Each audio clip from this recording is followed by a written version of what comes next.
Hello friends, today we'll talk about shifting trends in cinema and entertainment business.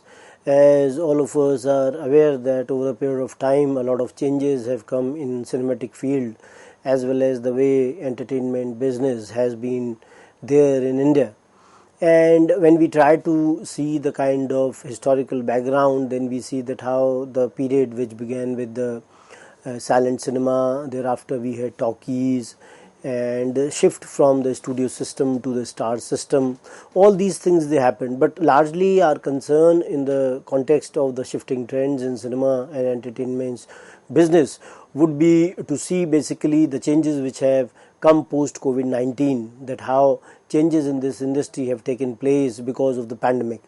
And in the context of the background, we will also try to see that these changes which came also in the 1990s after the liberalization and globalization, we find that a lot of changes in this business came up because of the way economy was opened in the 1990s and thereafter. So in the context of the readings, one can see some of the readings like Shamali Sanjay Suntake trends in OTT, over the top platforms using during COVID-19 lockdown in India. Then Sheetal Mahinder, Akshita Sharma, Pragya Chibbar, Aman Hans, impact of COVID-19 on digital entertainment industry. And there are, apart from that, there are a number of other articles as well which can be referred. Some of the reports, for example, by PwC, COVID-19 and the media industry, as you can see on the screen. Then Kunal Ray, Cinema After COVID-19, Hindu, 22 May 2020. And TMT Law Practice, Artistic Freedom versus Censorship in OTT Age. And then article from Indian Express from April 29, 2020, COVID-19 Impact Explained, how India's film industry got hit and is preparing for a new normal. So these are some of the readings which one can refer when one is talking about the kind of changes, especially which came after COVID-19. But when we tend to understand that how cinema, or for that matter, the entertainment business has undergone a lot of change during these particular period which we are going to study, we find that how it also has that kind of an impact on the audience, and how audience is able to connect with the moving images, and it not only is an important source of entertainment, but at the same time the way it provides the education, information and communication, that is also an important tool in that sense. And we also see that how OTT as well as cinema and television, all of them, they are cultural products as well. Cultural products in the sense that how a number of cultural aspects which are associated with the day-to-day living of the people, they are also reflected in the cinema, and how cinema is able to project these kinds of images, and how many a times it is being talked about that how cinema is the mirror of society. So in that sense, when we see that how the societal norms or modes, they are also being reflected in the cinema, and how filmmakers, for example, are borrowing a lot of things from the society. So these things, they have to be understood in a particular kind of a context, and a number of meanings, they are also being derived when we try to study them. And as I was telling you that when we talk about the earlier period and the kind of changes which have taken place over the period of time, beginning from the early part of the 20th century when we had the silent cinema, and then we had the studio era, and thereafter in the talkies 1930s onwards, when the Alamara was first released in India in 1931, which is known to be the first talkie. And we also see that during the times of 50s and 60s, the idea of nation building was dominant in Indian cinema as well. And the 1970s and 80s see the anti-establishment trend, which is also being manifested or visible. And thereafter, in the age of globalization in 1990s and thereafter, we find that all sorts of changes, they came in the production, exhibition and the consumption of films.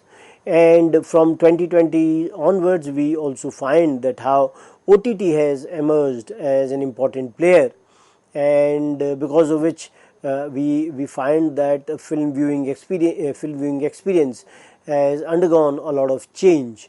And this change could be seen in the framework of the kind of themes which are available on the OTT. Many of the themes which could not be shown on big cinema screens, now they are available on the OTT. And we also find that how many of the women-centric themes, they have also been taken up, and a number of films which are dealing with the issues of women, they are also being shown on the OTT platforms.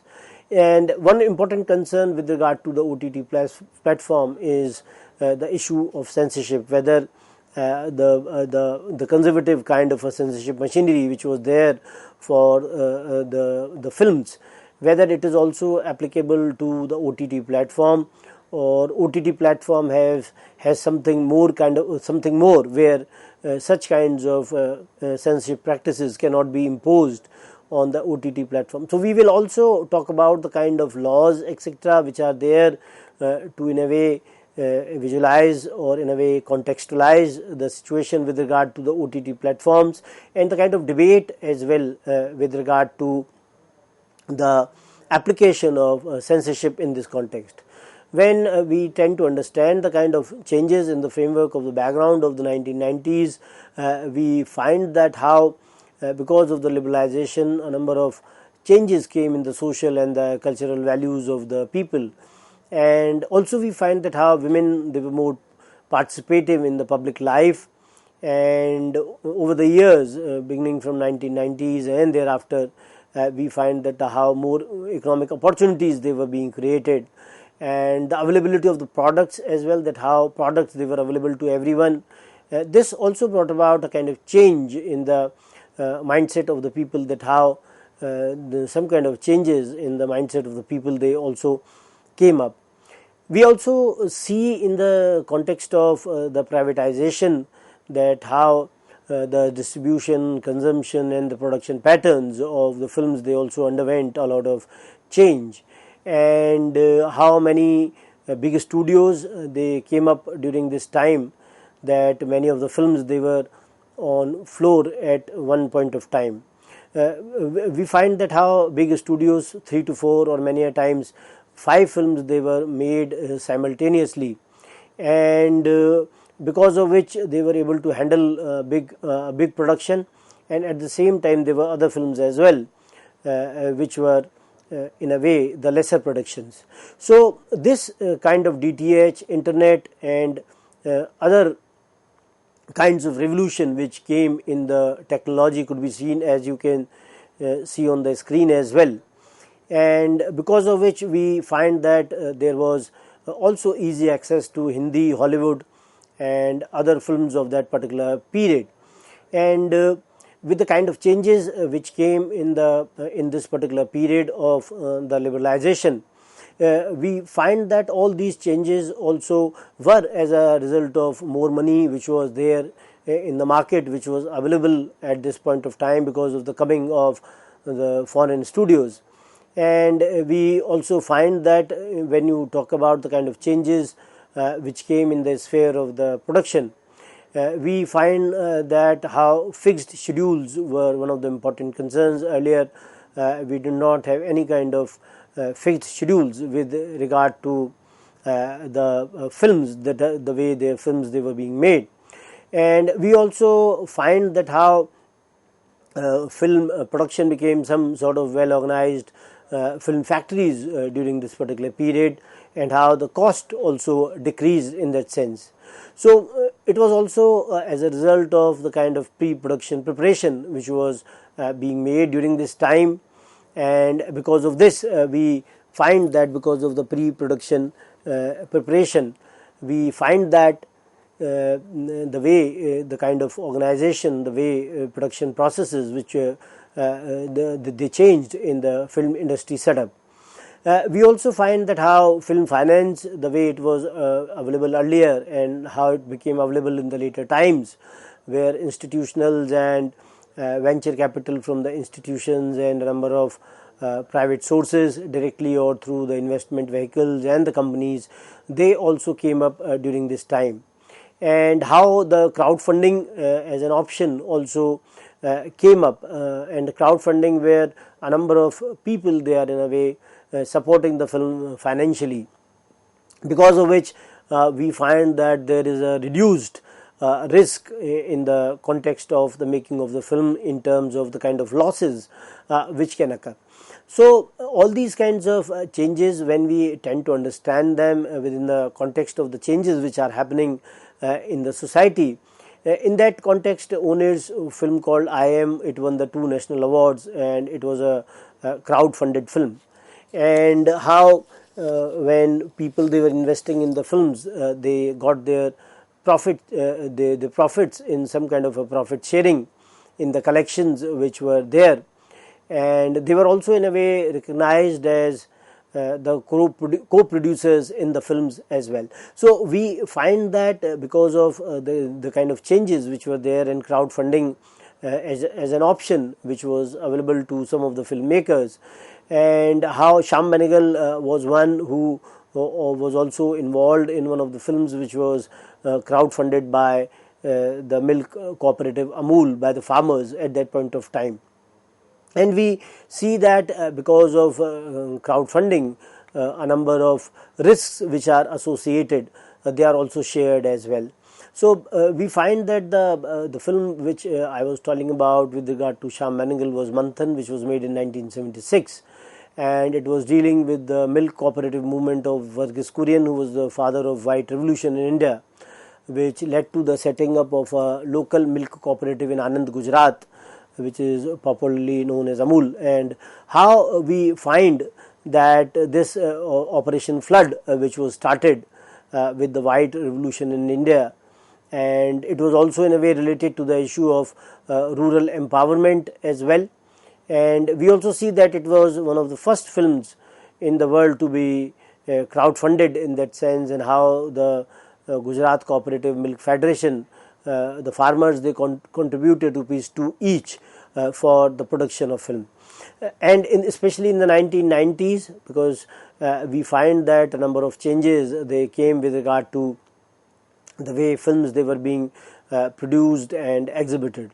And in this context, that how we find that a number of local, international and the joint production houses, they came up, and we also find that some kind of a local investment was also made in the international studios during this time.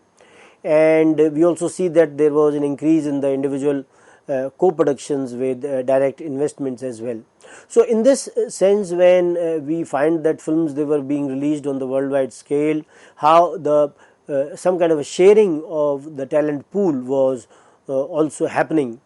And we find that the kind of changes which came in the scripts, in the framework, that how song was not a prerequisite any longer. Earlier we find that songs, they were there in all the films, and maybe 5 to 7 songs, that was the kind of norm. And we also find that how directors, they were being prepared to pay more for the VFX, or some kind of the kind of money which was involved in the VFX productions. And we also see that how filmmakers, they are more ready in that context to explore the new themes, and the treatment of the film over a period of time also changed as well. So all these changes were the novel changes, and all of these changes, they were welcome in the industry, in that sense that they are in a way going to, in a way, be very positive kind of changes to the industry. We also see that how the films, they are being released in foreign countries with large number of prints, which was not happening in the earlier years. And when a number of films, they will be released at the same time across the world, then there will be more chances that these films, they will be able to secure more revenue from the offshore markets as well. And when you talk about the kind of changes which came because of the pandemic, then we find that how, because of the pandemic, the theaters and the cinemas, they got closed, and a number of film festivals, they got cancelled, or they were being postponed. And how the release of the films, it was in a way moved to future dates, and a number of big releases at that point of time, they were also being not being done because of the COVID kind of a situation which was there. So it had a direct bearing on the masses, in the sense that the film or web series which were being shot at that point of time, their shooting was halted, and the theatre owners, they were unable to screen those films. And we also see the impact in the context that many of the daily wage employees working even in the film industry, they were not able to survive.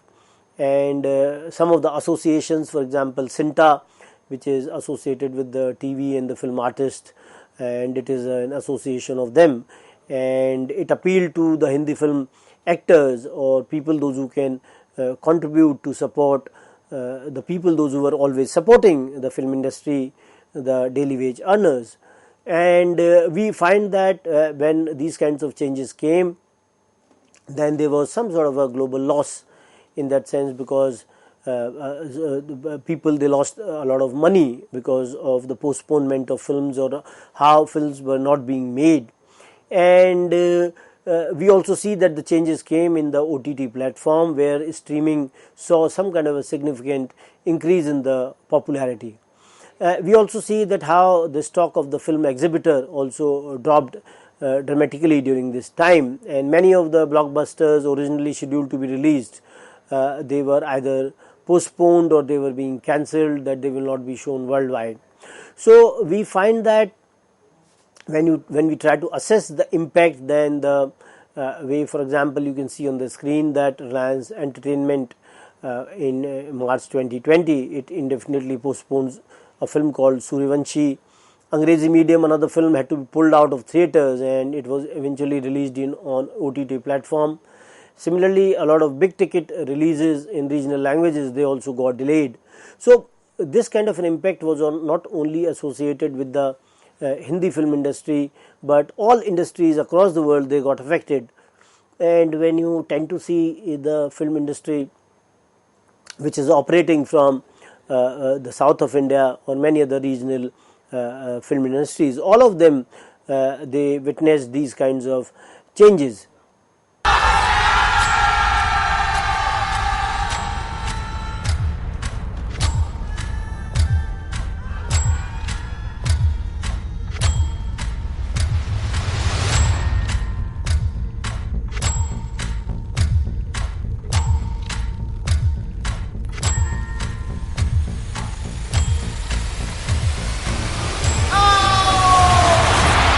So as you can see this particular film clip from a film called 83, which was ready before the lockdown, and the film could not be released during and it was being released later, and because of which it was one of the films which lost a lot of money.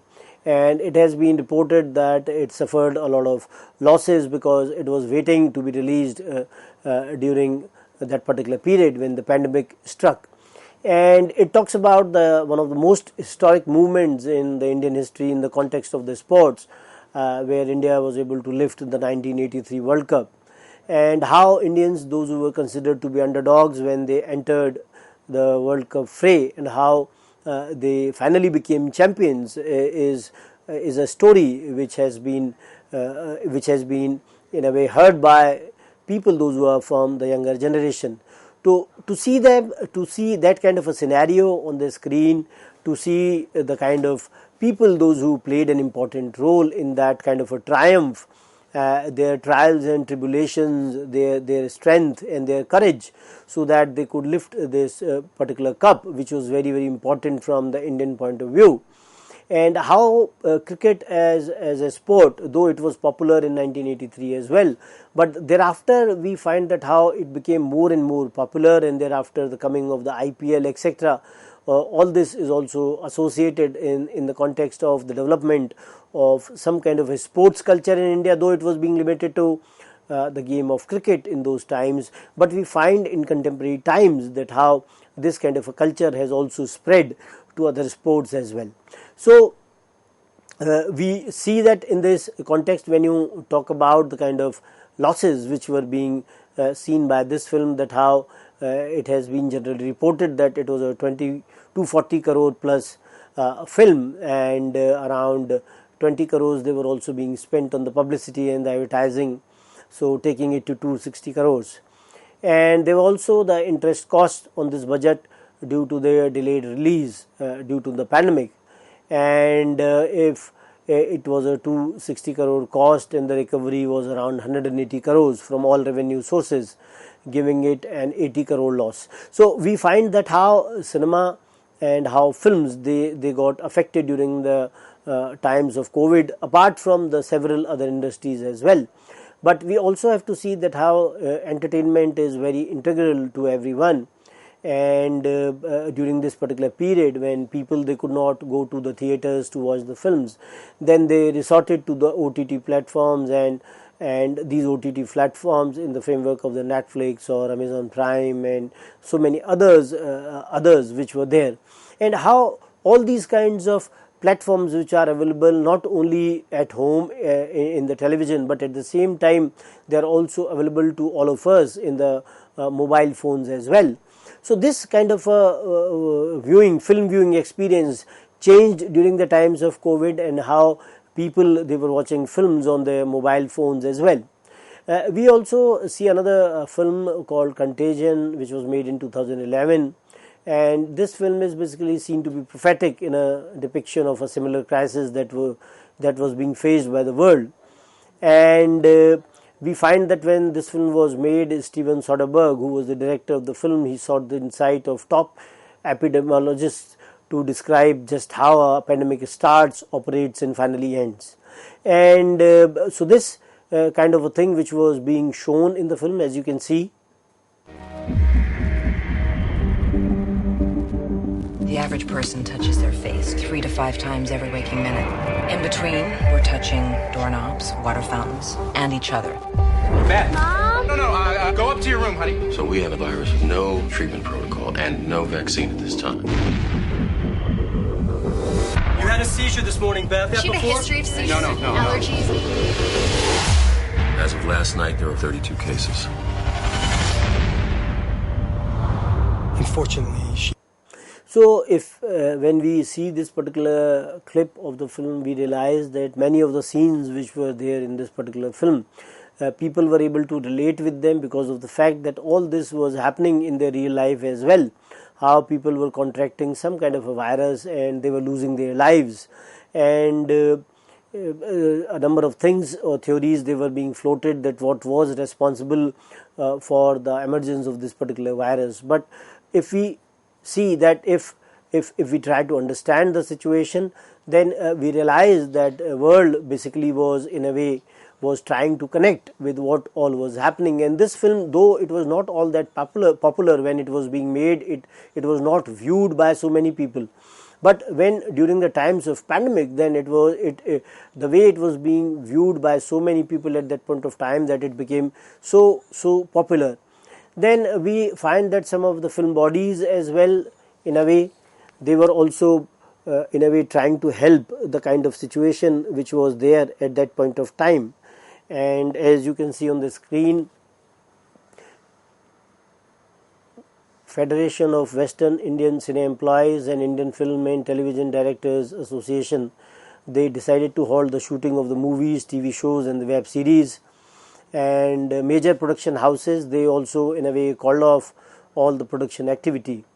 And how state governments also ordered the closing down of the cinema halls. So all these things which happened because of the pandemic, and because of which the businesses they were being shut, and it became very difficult for the people, those who were there in the industry, to survive as well, that how they will be able to maintain or carry forward their day-to-day activities. So it was not in a way possible for them.